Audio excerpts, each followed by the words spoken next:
Hello everyone, and welcome back to the Technology of Beauty, where I have the opportunity to interview the movers and shakers of the beauty business.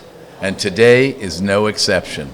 With us today is Craig Simak, who is the founder and owner of AIS, the Aesthetic Innovation Summit. And we're here in San Diego at AIS 2022, and Craig has offered to sit down. I've been chasing this guy down. I've never had him on the show, and finally I have him on the show. Craig, thank you so much for coming. Hey, it is honestly an honor because as I've been telling you, I am probably one of your biggest fans for the podcast, because for me it is instrumental in not only staying up to date on what's happening in the field, but really even learning the history. So you've had all types of innovators on the show, and so it's given me a great foundation for my own personal learning. And then as we look forward, as we're producing programs, it's a good springboard for that as well. That's great. So you didn't come from an aesthetic background? Correct. Did you come from ophthalmology? So I have a background in finance, but I've been producing financial conferences for 24 years. And then through that, I got into venture capital and then into healthcare. And then from healthcare, I started looking at different verticals. And so what started in the medical device space then got into digital health and then into ophthalmology more specifically. But in the medical device arena is where I got to meet Mark Foley, who's our common friend. Yes. And Mark and I brainstormed this idea for this conference, and you were the first person that Mark said, we need to, rally Grant and get him into the mix on this.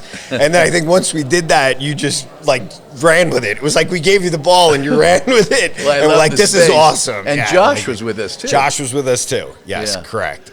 So we did the show in 2018 in New York. That was our inaugural show. Yeah. And I was like, wow, we're on to something big here. And honestly, I wasn't sure at the time if there was a need for this type of a meeting, right? Because there's obviously a lot of clinical meetings, but nothing that brought together finance and industry with the clinicians. And so, but you thought it was a good idea, which was a good start. And then we put together an interesting program and we had a great response. And so that led to the next year, and then COVID hit and we had to take a 2-year hiatus. Right. But we're back and it feels really good. The numbers are pretty much back where we ended in 2019. So I'm hoping from here we'll keep the traction and momentum going.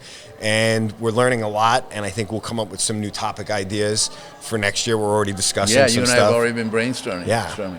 So we're here at the Westin here in San Diego. Next year we'll be in Miami. We always have this meeting just before the Aesthetic Society meeting. That's the American Society for Aesthetic Plastic Surgery, the #1 aesthetic society in the world.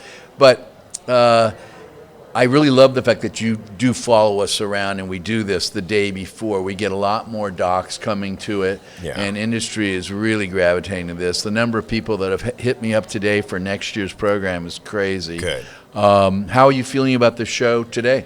I'm really happy about it, and I think it's been really interesting. I think the recurring theme keeps coming up around the exosomes. It just seems like there's unlimited potential there. Yeah. So that's really interesting. We're going to have to feature that on the next program for sure. You mentioned the Aesthetic Society, and I just have to say that Sue Dijkma has been phenomenal. And they've been so embracing of this, whereas that actually surprised me because I wasn't sure if they would be resistant to the idea. But from the onset, it might have helped that you were the president at the time, or incoming president at the time. But they've been really supportive, and in terms of marketing it, and even having their board members coming over here, they've been encouraging them to participate. And I think you're right. That's the key to the success of this, is that having the clinical community behind it. Otherwise, as a standalone meeting, it might not get as much participation from the clinicians. Well, you've included so many members and leaders from this Aesthetic Society on your panels and so forth. And you've been very inclusive and respectful of the society and the different rules that we have and so forth. And I would say it's a very symbiotic meeting. We work well with AIS and vice versa. So thank you. do. You know, we were at Sue's party last night. She just celebrated her 25th anniversary of working for the Aesthetic Society. Wow. Can you imagine working with 25 presidents and all the rest? But that's a testament to her. I Yes, mean, that's what I mean. She's a wonderful human amazing. being. Yeah, She really here's is. to Sue Dykema. Yeah. So, what's the future of AIS look like? So I think from here, we'll continue to identify new trends. And I think the benefit of this is that we have, we get to cover the topics that everyone's already talking about, and then we start to scratch the surface on the areas that are new and fresh and people want to learn more about. So again, we came back to exosomes, I think is good. Well, you'll tell me. I'm sure you'll get more feedback than I will, but I'm sure we have a few ideas for next year already.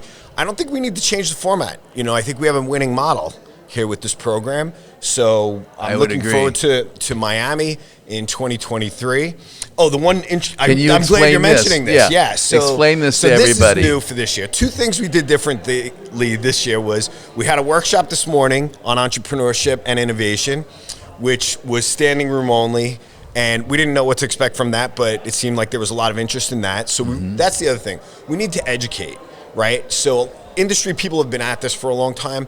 Clinicians, not so much about, like, even though they're in their practice, they're entrepreneurial, but maybe they have a great idea for a technology, but they don't know the process, right? To get a new product or launching a product, raising money, getting patents, and getting it to market. So today was just a beginning of that. I think we'll continue to do that.